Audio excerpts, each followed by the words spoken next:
La historia que quiero vivir. Un viaje al pasado mexicano a la manera de José Manuel Villalpando.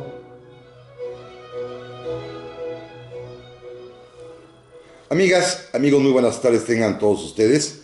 Los saluda con el afecto de siempre José Manuel Villalpando, aquí en este nuestro programa La historia que quiero vivir, que estamos transmitiendo en vivo, como ustedes ya lo saben también, y como siempre trato de hacerlo cuando no hay algún inconveniente o compromiso, por supuesto, pero hoy estamos aquí en vivo a través de los micrófonos de Radio Fórmula en el 103.3 de FM, en el 970 de AM, en la capital de la República Mexicana, en algunas partes del país donde los comerciales y programas especiales sobre autos no los permiten, que es una batalla que creo que nunca podré ganar porque pues simplemente ahí sí hay dinero, seguramente hay mucha gente que los compra, insisto. Ahorita que venía para acá en bicicleta, tocó un semáforo en rojo y me tuve que detener frente a una distribuidora de automóviles aquí a unas cuantas cuadras de esta estación radiodifusora.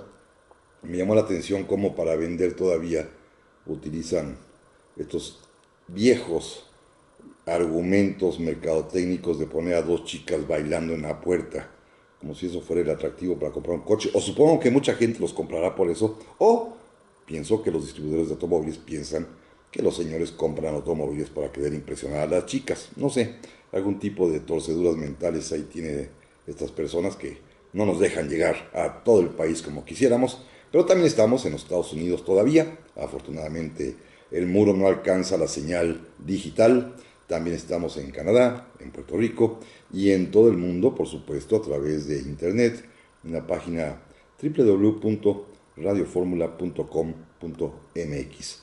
También les recuerdo, amigas y amigos, el teléfono que tenemos a su disposición, el 5166-3403, por supuesto, la alada nacional e internacional, 01800-800-0103. Pero para comunicarnos de manera más fácil, rápida y expedita, tenemos el correo electrónico villalpandohistoriador@gmail.com, el Facebook Villalpando y la historia. Ya estamos pues aquí en este programa hoy en vivo, como siempre, pero como siempre también lo acostumbro, y es en realidad el chiste de este programa. Déjenme primero saludar a las amables personas que ya se han comunicado conmigo desde hace algunos minutos, como don José Manuel Muñoz, que me escribe diciéndome que está en la autopista Transcanadá a una temperatura fuera del tráiler que él conduce de menos de 22 grados, pero que el calor de México se siente a través de la historia que quiero vivir. Gracias a don José Manuel Muñoz, se lo aprecio enormemente. Saludos hasta allá, hasta Canadá, donde anda circulando en las carreteras y escuchándonos por internet. Muchas gracias. Don José Naum también me ha escrito, me dice que en alguna ocasión leyó una frase, al parecer de Porfirio Díaz, que decía que en Estados Unidos, posterior a las elecciones, los rivales políticos del nuevo presidente se unen en torno a él para apoyarlo, y en México se unen en contra del presidente para derrocarlo, pero que en esta ocasión parece que esa unión allá está muy alejada de lo que ha sido en ocasiones anteriores. En efecto, parte de lo que hablaremos hoy en día, o bueno, todo lo que hablaremos el día de hoy, tiene que ver con los Estados Unidos, con su forma de pensar, de ser, no de todos, también tendré que aclarar eso, no de todos, pero sin embargo, de quien hoy ocupa el poder en aquel país, sí. Don Rolando Orozco también me ha escrito hace un momento, me dice que saludos desde Puebla, de Zaragoza, en donde nos escuchan por internet, allá los autos han privado. Está feliz de escucharnos en vivo. Dice que el tema es sustancial para entender el presente mexicano y nuestra relación con los Estados Unidos. Creo que sí, sí lo es en efecto. Le agradezco muchísimo a nuestro amigo Rolando Orozco. También le agradezco mucho a don Israel de la Cerda, Israel de la Cerda, que me escribió también hace un rato, que está listo para escuchar el programa, y dice que me escucha desde aquellos tiempos remotísimos, hace ya muchos años, cuando tenía yo un programa en otra estación, en la noche también, hace muchos años, una estación ya desaparecida, así que no hay problema, se puede decir en Monitor de la Historia, hace muchísimos años, allá a principios del nuevo siglo, con el periodista Enrique Muñoz. Efectivamente, don Enrique, que hoy es compañero de esta misma casa radiodifusora, era mi conductor allá, en aquellos tiempos gloriosos en los que podíamos debatir muy a gusto. Hoy, afortunado o desafortunadamente, no, yo creo que afortunadamente, ya lo voy ya solito, significa que ya aprendí un poquito lo cual pues les aprecio enormemente también. Muchísimas gracias a doña Aurora Sánchez, que nos hace el favor de escucharnos como siempre. Se lo aprecio mucho, doña Aurora. Muchas gracias por estar atenta al programa. Y bueno, vamos a... bueno, me acaba de llegar otra, don David Siddhartha, que si podríamos hablar del general Anaya. Probablemente sí, habrá que hablar de él en su momento, pero hoy no quisiera yo distraerme, porque dice que su hijo, de Pedro María Anaya, se casó con la hermana mayor de su abuelo. En fin, está interesante este tema, pero bueno, lo estudiaremos y lo platicaremos después. Muchas gracias. Vamos a comenzar. El tema de hoy, como lo había yo anunciado, tiene que ver con excavar en esta maraña de la historia, pero más bien de la historia de las ideas. ¿Cuál es la razón más profunda, las raíces por las cuales existe ese odio tal entre algunos estadounidenses, no digo de todos, por supuesto, y particularmente entre lo que ha estado sucediendo con el presidente recién electo de aquel país, Donald Trump?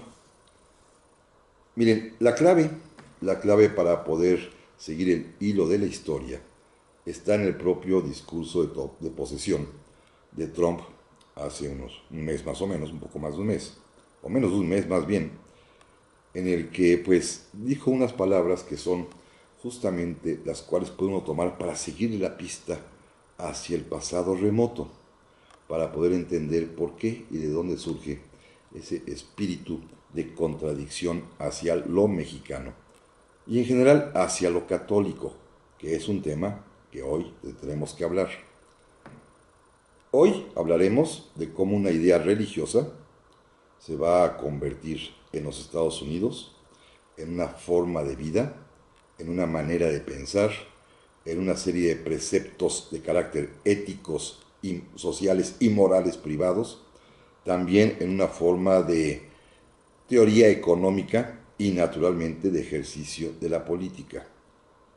Allá la religión es sumamente importante, por lo menos para las personas que así profesan esta serie de dogmas que hoy platicaremos de ellos y que están en evidente contradicción con el catolicismo que, quieran o no, sigue profesando más del 80% de los mexicanos, y antaño, en el siglo XIX, que es donde más bien vamos a centrar nuestro análisis de experimentar y escarbar las marañas históricas de las ideas, en el siglo pasado era pues mucho más del 98-99% de la población. Pero bueno, me regreso al discurso de posesión de Donald Trump. Él dijo claramente que Dios estaba de su lado, que Estados Unidos tienen a Dios de su parte. Y efectivamente esto es cierto para ellos. No digo que sea cierto, quién sabe. Hay un viejo chiste, muy mal chiste por cierto, que menciona que cuando se dio la guerra de 1847 y cuando finalmente fuimos derrotados por el invasor aquí en la Ciudad de México, pues antes de la batalla final, justamente la de Chapultepec, se había celebrado una misa católica aquí en la Ciudad de México en la que pues mucha gente acudió a catedral a implorar a Dios ayuda para que venciéramos al enemigo, pero también hubo un servicio religioso anglicano en los cuarteles del general Scott, en donde también se pidió lo mismo y ganaron ellos, o sea que Dios, dicen, estaba de su parte. Pero bueno, efectivamente ellos creen, este grupo en el poder actual, que fervorosamente lo creen, que Dios los ha elegido, que el favor divino los ha hecho superiores a todos los demás hombres y que ellos son el moderno pueblo elegido desde sus colonizadores que llegaron pensando que aquello era una especie de Nuevo Jerusalén. La religión que profesaban estos hombres, los primeros, los famosos peregrinos del Mayflower, que llegaron en 1620 a las costas de lo que se llamó entonces Nueva Inglaterra, profesaban la religión puritano-calvinista, que es una religión importante, con un fundamento teológico que ahorita comentaremos fuerte, pesado, pero que lograron convertirla no solamente en un culto, en una cuestión de mero trámite religioso para ganar el cielo, sino en una manera práctica de vivir la vida. Combinaron estas ideas religiosas de puritanismo calvinista con algo de filosofía baratona, por supuesto, con pensamientos de sentido común, con expresiones populares, y crearon una manera de pensar, repito, que es muy importante para los ciertos grupos, no diría yo tampoco del Partido Republicano, porque hay de todo, pero ciertos grupos tradicionalistas conservadores norteamericanos, que afecta además a personas de mucha cultura, pero sobre todo tiene su éxito en lo que se ha llamado las masas semianalfabetas agrícolas e industriales, blancas, que ese es lo distintivo, que son todos ellos blancos, y que pues hacen una fuerza tal que esta vez lograron llevar a su candidato a la presidencia. Claro, por los mecanismos constitucionales que ya sabemos, porque obtuvo el mayor número de votos electorales por estado, sin que se tomara en cuenta, como lo prevé su propia ley suprema, el voto popular, en el cual la rival, la contradictoria Hillary Clinton, pues tuvo 3 millones de votos más. Es decir, ya hay más personas que piensan distinto, pero sin embargo ellos, que ya son minoría, se adueñaron del poder. Es algo muy interesante. Más de la mitad de la población piensa distinto, porque hoy Estados Unidos, afortunadamente, es una nación diversa, plural, de todo tipo de razas y condiciones de género y económicas. Pero de esto amigos, platicaremos en un momento más. ¿Dudas o preguntas? José Manuel Villalpando responde para ti. Continuamos.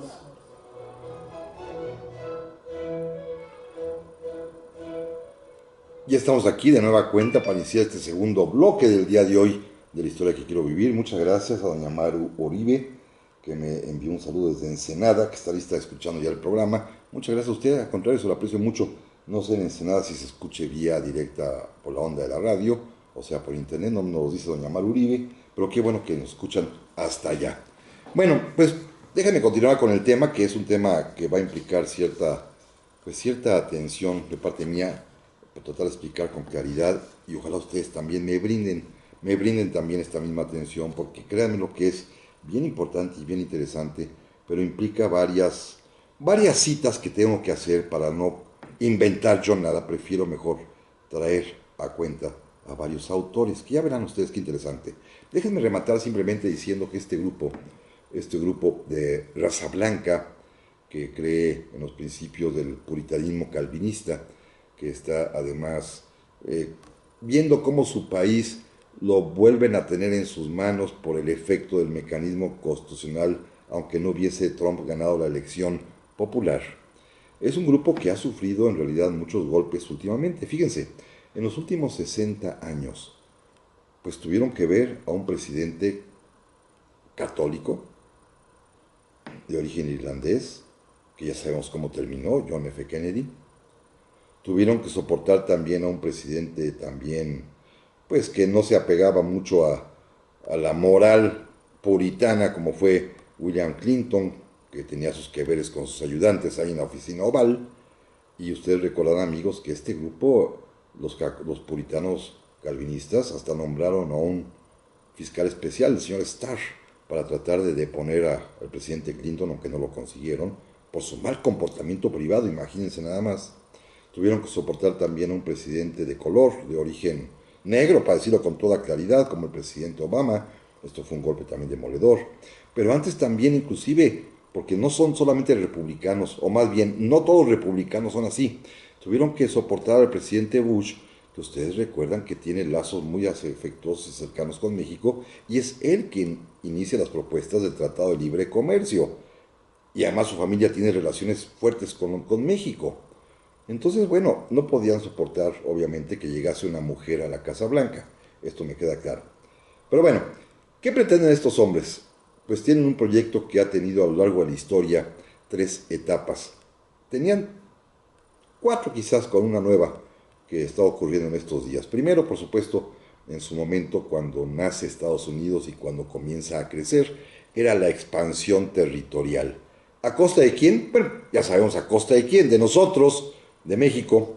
Y después, cuando se agotaron ya sus ideas expansionistas de comprar o adquirir o conquistar territorio, pasaron a una segunda etapa, que es la del imperialismo económico, que tuvo su vigencia durante un siglo más o menos. Digo, sigue estando pues, pero como en su máximo apogeo, como únicamente el único plan para poder dominar al mundo, el imperialismo económico, que fue a partir de 1865, que terminó su guerra civil hasta el fin de la Segunda Guerra Mundial, y pasaron a una etapa siguiente que es bien interesante, que es el imperialismo cultural, y que, amigos y amigas, esto sí nos afecta directamente porque hemos sido, pues no sé si víctimas o a propósito, de ese imperialismo cultural que se nota claramente en los medios de comunicación, porque todos hemos sido testigos de cómo los programas de televisión de origen norteamericano, ¿de dónde creen que viene tanta violencia? Pues la copiamos de allá. ¿No se acuerdan desde que éramos chicos, los que tienen mi edad? Yo ya voy a cumplir 60 este año. Los que tienen mi edad, veíamos series de policías y de bandidos norteamericanas, y la matanza y el crimen y la corrupción estaban a la orden del día. Nos han bombardeado todo el tiempo con este tipo de programas de televisión, y ese es su imperialismo cultural. Y ahora están en una cuarta vía, que yo la llamaría la de la preservación, en la que quieren a toda costa conservar, encerrar su manera de vida para que no se les acabe, para que no desaparezca. Pero bueno, ¿cuándo se origina esta teoría o esta religión puritano-calvinista? En el año de 1536, allá en el siglo XVI, cuando en la ciudad de Basilea, en Suiza, Juan Calvino, que es un sacerdote reformado, escribe un libro que se llama Instituciones Cristianas Religiosas, en el cual hace claramente énfasis en su principal dogma y declaración. El puritano calvinista, el que cree esa religión, se salva y alcanza la gloria y llega al cielo, no con buenas obras como los católicos, esa es la gran diferencia, sino mediante el éxito material, que se traduce, en pocas palabras, en el éxito económico o militar. Los que triunfan en la tierra son los que se van al cielo. Los que hacen buenas obras, pues pobrecitos, no sirven para nada. Son totalmente claros las ideas de Calvino en este sentido. Se trata de que se salven, de que son los elegidos, los llamados para ir a la gloria con el Señor, aquellos que han triunfado en lo material en la tierra. Es decir, aquellos que se han vuelto no solamente ricos, no es necesario serse rico, aquellos que han logrado conquistar el medio, el mundo, la geografía, los hombres, las patentes, la tecnología, es decir, quienes vencen y triunfan, no necesariamente en materia de dinero, pero vencer y triunfar, son los que son llamados a la gloria eterna. Y evidentemente, el mismo Calvino estableció, porque los puritanos calvinistas requieren necesariamente de una contraparte, de un contrario, de un enemigo. ¿Quién sería el enemigo natural de los puritanos calvinistas? No las demás denominaciones protestantes, todas muy respetables, sino serían los católicos, justamente porque representan lo contrario de lo que Calvino está diciendo. El católico no gana el cielo si se triunfa en lo material y se enriquece. El católico gana el cielo con las buenas obras, la caridad, la fe y la esperanza, que es diametralmente distinto el concepto, y sin embargo, pues estas ideas de Calvino logran prender en algunas comunidades que inclusive en la misma Europa se ven rechazadas.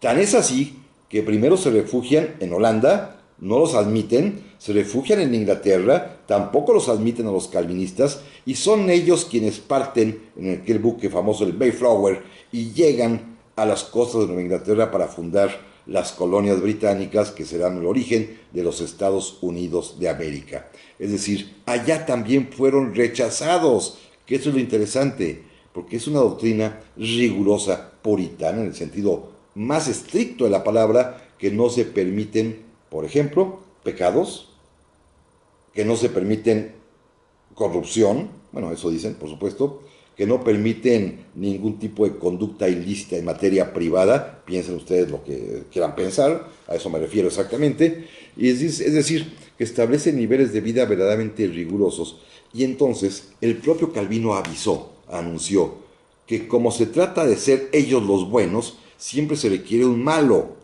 ¿Quiénes son los malos? Los católicos. ¿Quiénes serán los malos para los puritanos de Inglaterra, de Nueva Inglaterra, de lo que será los Estados Unidos? Pues los vecinos de abajo, que son católicos, los mexicanos. Está muy claro. Fíjense que, repito, no todos los norteamericanos son así. Hoy ya son afortunadamente minoría, pero lograron adquirir el poder y conquistarlo por sus mecanismos constitucionales, insisto. Pero uno de ellos, un norteamericano, no de esta secta, sino al contrario, más bien afecto hacia el lado más liberal y quizá católico, Arthur Schlesinger, que fue consejero del presidente Kennedy, que además es un gran, pero gran historiador, se ha puesto a estudiar este tema y ha llegado a conclusiones que son tremendas. Escuchen esto, por ejemplo. Dice que los norteamericanos puritano-calvinistas, que son esta élite radical, conservadora, muy, muy dura, de veras están convencidos de su superioridad moral y por lo tanto hacen que todo el pueblo y su gobierno se conviertan en jueces de todo el mundo, ejecutores de sus sentencias y además donde las cosas están a su juicio mal, ellos tienen el deber de ir a componerlas para que estén bien, porque ellos son los buenos y todos los demás son los malos. Y esto lo dice un historiador contemporáneo estadounidense, Arthur Schlesinger. Y él mismo se refiere que en el siglo XIX, a principios del siglo XIX, crearon la teoría que ya conocemos y ya hemos platicado de ella, del destino manifiesto, que es una filosofía práctica para poder primero lograr la expansión geográfica, luego lograr la expansión económica, luego lograr la expansión cultural y ahora por lo visto para establecer las reservas y fronteras y los muros necesarios para defender ese modo de vida, esa forma de pensar. Ya en 1786, fíjense, 1786, tan remoto, Thomas Jefferson ya escribía y decía que nuestra confederación, o sea, Estados Unidos, era el nido del cual partirían los polluelos para poblar toda América. Y aquí viene el primer problema, incluso semántico geográfico. Ellos llaman a América a su país, pero también es América el continente para nosotros, pero también es América para ellos la parte norte del continente. Se apropiaron de América, se apropiaron del nombre cuando nos corresponde a todos y ellos lo adoptaron como nombre de su país. Entonces no sabemos si Thomas Jefferson quería referirse a toda la América, desde Alaska hasta la Patagonia, o nada más a la América, digamos, de Panamá para arriba, o nada más a la América norteamericana. Eso nos va a dejar la duda siempre, pero se nos quita cuando escuchamos las palabras de otro presidente norteamericano que en 1825, fíjense, 1825, John Quincy Adams, ya decía que la totalidad del continente americano se encuentra destinada por la providencia, o sea, por Dios, para que sea una sola nación, con un solo idioma, con un mismo sistema religioso, con un solo principio político y con un mismo sistema de usos y costumbres. Claro, la nación, Estados Unidos, el idioma es el inglés, por supuesto, pero bueno, de esto hablaremos enseguida. Personajes, anécdotas, hazañas, todo esto y más en la historia que quiero vivir.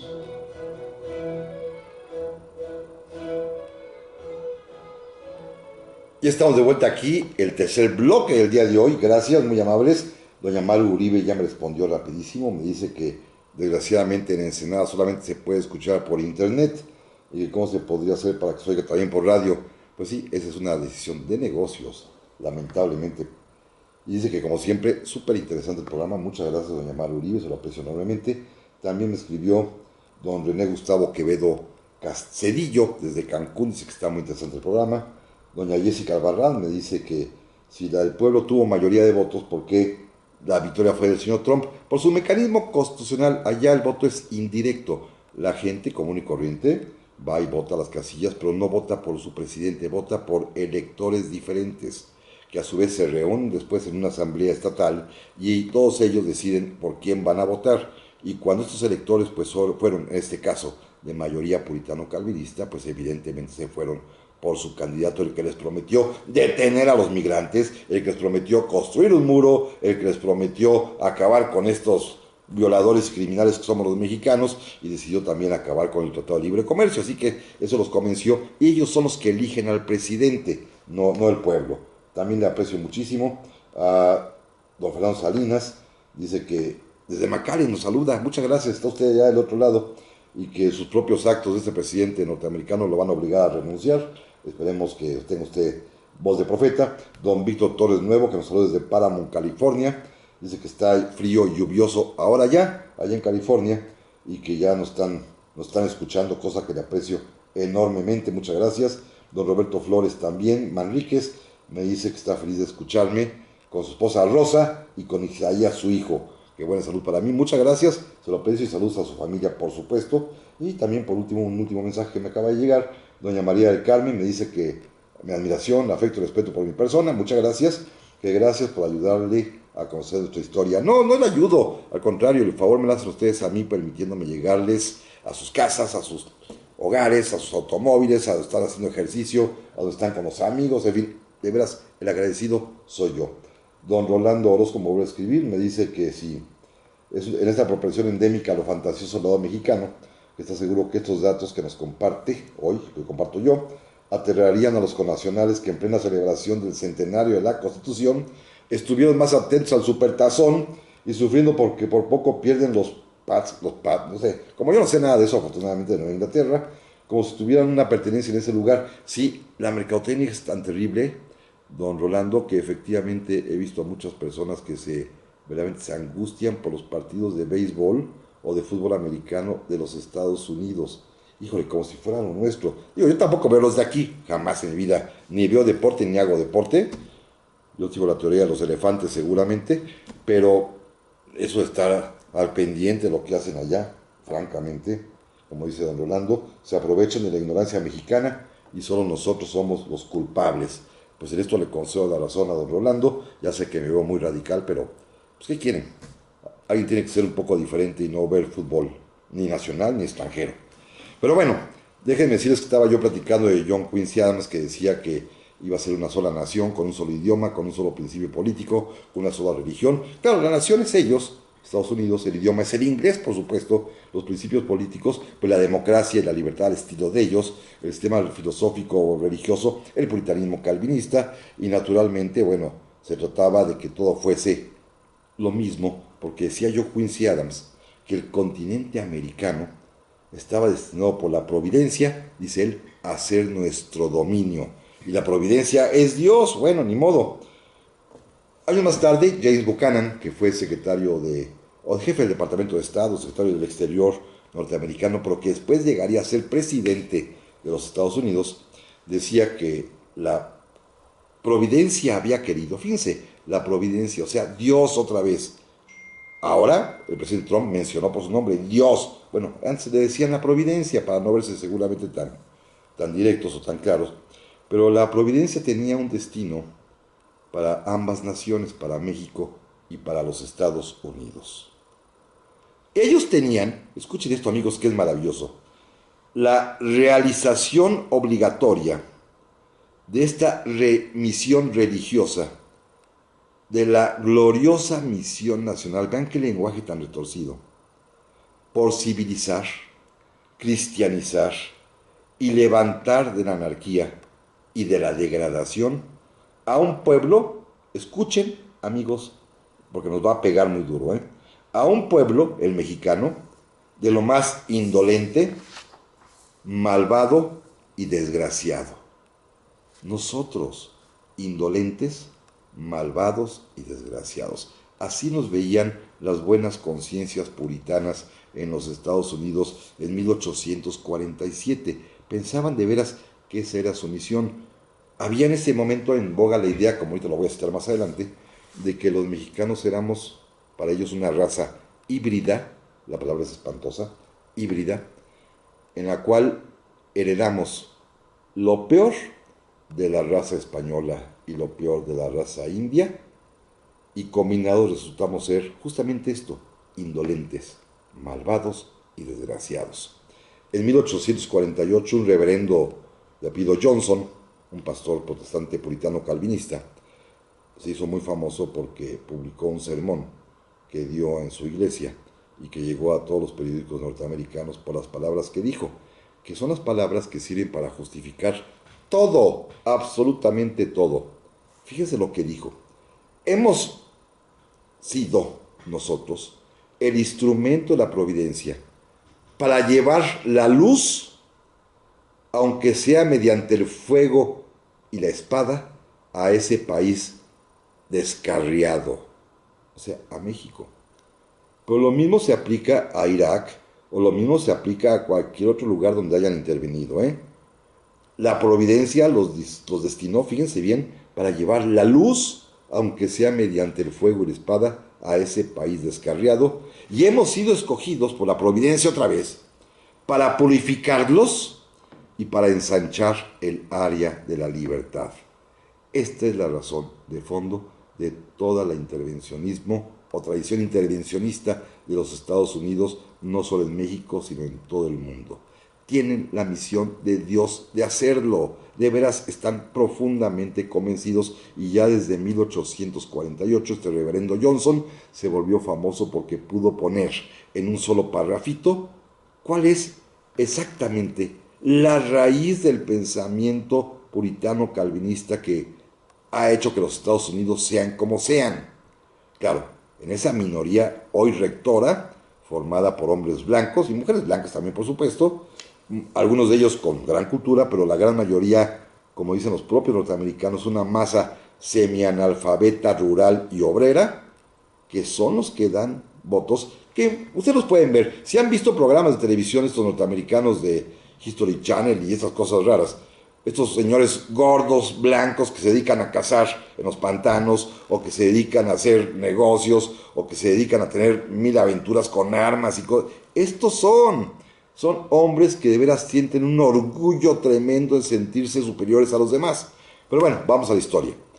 1857, un antiguo embajador de los Estados Unidos en México, John Forsyth, también hizo una declaración que es verdaderamente tremenda, y que yo no sé si Trump la haya leído, a lo mejor no es necesario, pero están las ideas ahí mismo en sus propios discursos, porque dice que ellos, dice Forsyth, los Estados Unidos, con nuestra raza, es decir, la raza blanca, y con nuestras instituciones, cubriremos este continente. Porque las razas híbridas tendrán que sucumbir y desaparecer ante las energías superiores del hombre blanco. Tal cual lo que dice John Forsyth, que no era nazi, era un puritano calvinista norteamericano, de alguna manera parte de los que han creado esta doctrina tan peculiar de la forma de ser de los Estados Unidos, de buena parte, no, ya no es buena parte, de alguna parte de su población, repito, ya minoritaria, pero sin embargo poderosa todavía. Las razas híbridas.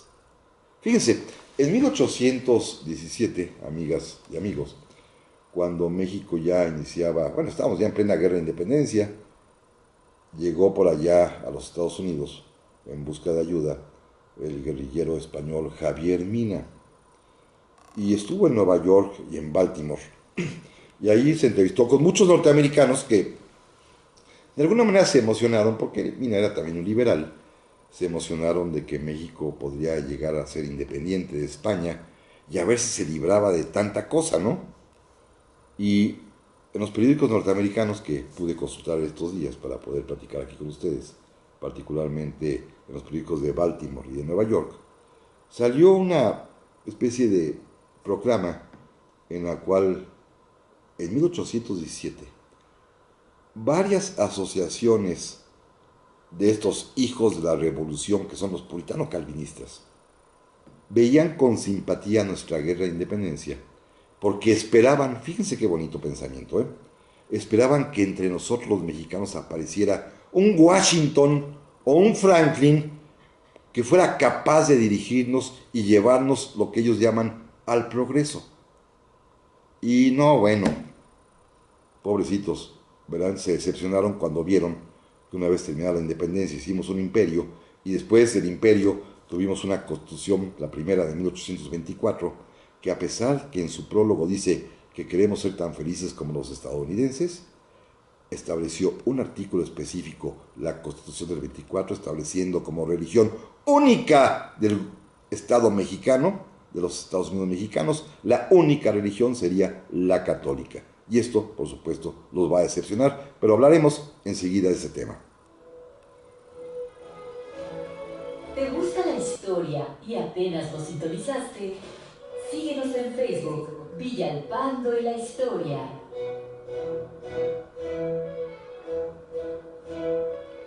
Y estamos aquí nuevamente para este último tramo del día de hoy de la historia que quiero vivir. Gracias, le aprecio mucho a don Federico Flores, que me escribió un largo mensaje en el que me dice algo que no estoy de acuerdo con él. Dice que ha notado que en México, a partir de la venta de la mesilla, da la impresión de que Estados Unidos no ha podido intervenir tan descaradamente como el resto de América Latina. Desde Juárez, Díaz, Madero, Carranza, Calles, Cárdenas y demás presidentes han sabido mantener una relación más o menos equilibrada. Bueno, los mexicanos hemos hecho el esfuerzo por mantenerlo. De que han intervenido, han intervenido. Prenda usted esa televisión y vea cualquier canal y dígame si eso no es una intervención descarada. Pero han hecho muchas cosas, ¿eh? Con algunos presidentes, como ya lo platiqué en la serie que dedicamos a los primeros mandatarios de los Estados Unidos, nos hemos llevado mejor que con otros. Pero la presencia, la intervención es durísima. Dice usted aquí que Madero pues supo mantenerse y lo respetaron. Pues recuerda usted quién propició la caída de Madero, el embajador norteamericano. Simple y sencillamente él fue el que estuvo metidísimo, Henry Ray Wilson, en la caída. Pues imagínese que Obregón no pudo, bueno, ¿cómo no? Dobló las manitas y por eso firmó los tratados de Bucareli. Que Carranza no aplicó las leyes de la Constitución, ¿eh? Él no quiso expropiar. Ávila Camacho, pues también, pues hasta entramos a la guerra y firmamos el pacto ya finalmente que se llamó el Tratado Interamericano de Asistencia Recíproca. Así que yo creo que hay que irnos contento con este tipo de pensamientos porque han intervenido y mucho, ¿eh? Mucho, aunque usted no lo crea. Rafita Barrios me dice, con que esté lavando su ropa, nos está escuchando. Muchas gracias. Don César Ponce nos saluda también y nos pide que saludemos a su señora madre, por supuesto que sí. Nos escucha en Moreno Valley, allá en California. ¿Cómo no? Don César Ponce y señora mamá de don César Ponce, saludada está, por supuesto, muchas gracias. También don Adrián Aponte me dice que es una delicia escucharme, muchas gracias. Que escuche el programa allá en Querétaro, por internet obviamente, pero que pues ojalá se pueda sugerir que se recomiende que Radio Fórmula tenga una aplicación mucho más práctica. Aquí lo estamos sugiriendo y aquí lo digo. Gracias a don Adrián Aponte, se lo agradezco infinitamente. Y creo que ya son todas por aquí. Creo que aquí había otra más, pero no, ya son todas. Ah, no, sí, aquí está. Don Miguel Ángel Romero me dice que creyó haber escuchado que en la toma de posición el señor Trump iba a crear más empleos que ni Dios había creado. No, no dijo exactamente así, no es tampoco tan prepotente, no dijo que contaban con la ayuda de Dios o con el beneficio o con el visto bueno, con la beneplácito de Dios para hacer lo que contaban con Dios, no que Dios nos había creado, no, al contrario, no se puso al tú por tú con Dios, créanmelo. Utilizó a Dios, sí, como figura retórica para justificar por qué va a ser lo que va a hacer, ¿verdad?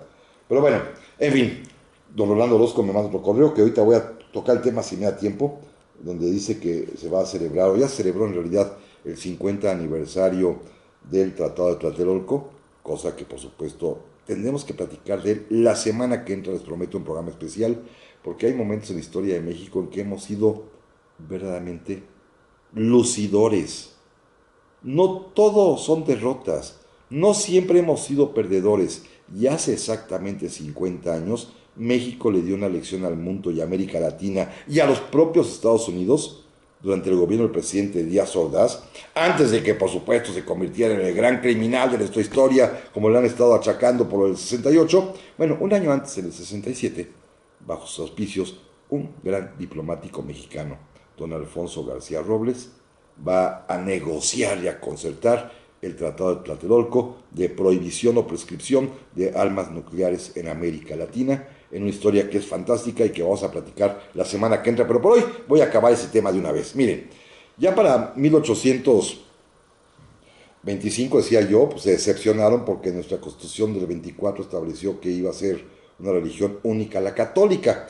Y entonces en un periódico norteamericano, también allá en Nueva York, comentaron lo siguiente: vemos al gobierno mexicano en la más ignominiosa condición, porque el país sigue lleno de curas, monjas, con la Inquisición y toda su secuela de males. Bueno, pues pobres, se decepcionaron mucho, pero fíjense, nada más por casualidad, un siglo después, y me brinco 100 años por esto que quiero decir, que es de una trascendencia enorme, pero además también de una vigencia superlativa, y por favor amigos, escuchen esto que es capital, ¿eh? En 1924, un hombre que había sido secretario de Estado del presidente Woodrow Wilson, llamado Robert Lansing, hizo una declaración tremenda, que es lo que yo podría llamar la mejor muestra de ese imperialismo cultural y de esa forma que los norteamericanos tienen ahora de entrometerse en todas partes y de dominar. Dice Robert Lansing esto que quiero, amigos, les ruego su atención para que lo escuchen.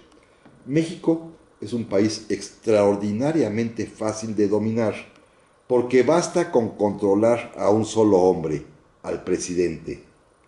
Tenemos que abandonar la idea, dice Lansing, de poner en la presidencia mexicana a un ciudadano americano, ya que eso llevaría otra vez a la guerra. La solución necesita más tiempo. Debemos abrirle, y escuchen amigos esto, debemos abrirle a los jóvenes mexicanos ambiciosos las puertas de nuestras universidades y hacer el esfuerzo de educarlos en el modo de vida americano, en nuestros valores y en el respeto al liderazgo de los Estados Unidos. México va a necesitar administradores competentes. Con el tiempo, esos jóvenes llegarán a ocupar cargos importantes y eventualmente llegarán hasta la presidencia. Sin necesidad de que Estados Unidos gaste un centavo o dispare un tiro, harán lo que queramos. Y lo harán mejor y más radicalmente que nosotros. Esta es una declaración tremenda, y ha sucedido. Yo respeto muchísimo a las personas que estudian allá, pero muchos, y conozco a muchas personas, inclusive tengo que apoyarlos y firmar sus cartas de recomendación, prefieren ir a estudiar a los Estados Unidos, cosa que, pues espero, sepan ellos también valorar y distinguir cuando los están convirtiendo en dóciles peones de los norteamericanos. Pero esa es mi opinión muy, muy personal. Déjenme rematar con 2-3 asuntos breves. En 1828, Joel R. Poinsett, el primer enviado diplomático, digámoslo así, embajador, aunque no es el término exacto, de los Estados Unidos a México, le pidieron que describiera en sus cartas al secretario de Estado norteamericano cómo eran los mexicanos, y se aventó este párrafo que no tiene desperdicio, y también les pido su atención, amigos. Fíjense, dice Poinsett: la carencia de medios para adquirir conocimientos, la falta de estímulos para ejercitarlos, la facilidad para procurarse casi sin trabajar los medios de subsistencia, un clima suave y enervante, con los indios que están degradados, todo eso contribuye a que los mexicanos sean un pueblo más vicioso e ignorante de lo que habían sido sus antepasados indígenas y españolas. Esto es una visión espeluznante para las buenas conciencias puritanas, es terrible. Y para 1848, eso también es una declaración verdaderamente interesante que perfectamente bien podría firmar hoy Donald Trump. Y si no sé si la ha leído, pero repito, no es necesario, o sus consejeros, pero tampoco es el modo de pensar de esta minoría, porque dice este senador en 1848, quedarnos con México, lo dice después, por supuesto, de que se firmó el Tratado Guadalupe Hidalgo, y cuando varias voces, pues, estando los norteamericanos en la capital, con el general Scott ya en Palacio y con la bandera de las balas y las estrellas ya izada en sus principales edificios, pues muchos pensaron, pues vamos a quedarnos con todo, ¿no? No, claro que no querían todo. Dice este senador, ¿quedarnos con México? No, no hay que absorber a las razas híbridas. Dale otra vez con las razas híbridas. No hay que absorber a las razas híbridas. La idea de unir los destinos de esta libre y gran república, los Estados Unidos, a los de un país como México, es sorprendente y debe llenar de alarma el espíritu de cualquier persona reflexiva. ¿En qué otro país podemos encontrar combinados todos los males de raza, de gobierno, de religión y de moral?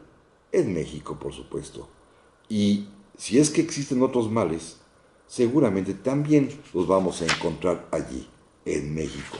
Esto es lo que piensan de nosotros, Luego, en 1854, ya, esta es mi última cita, se los prometo, William Walker, un filibustero norteamericano que se le ocurrió crear la República de Sonora y California, y que inclusive desembarcó en Guaymas, después se pasó a La Paz, y ahí quiso establecer un gobierno independiente. Claro, fracasó, por supuesto.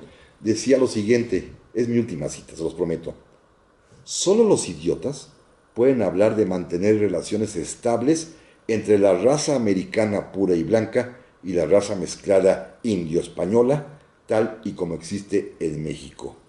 La historia del mundo no ofrece ejemplo de que alguna vez una raza inferior ceda pacíficamente y mansamente a la influencia directora y bienhechora de un pueblo superior como el de los Estados Unidos. Es decir, el pleito, amigas, amigos, trae mucho, mucho de tiempo atrás. Tiene raíces muy profundas en la historia de las dos naciones, en una serie de encontronazos que, repito, tienen como sustento y fundamento una idea peculiar de la forma de ver la vida, que es el puritanismo calvinista, convertido, como ya lo comenté, no solo en una religión, sino en un modo unánime de principios políticos, de principios económicos, de principios sociales, culturales y que dominan, efectivamente dominan.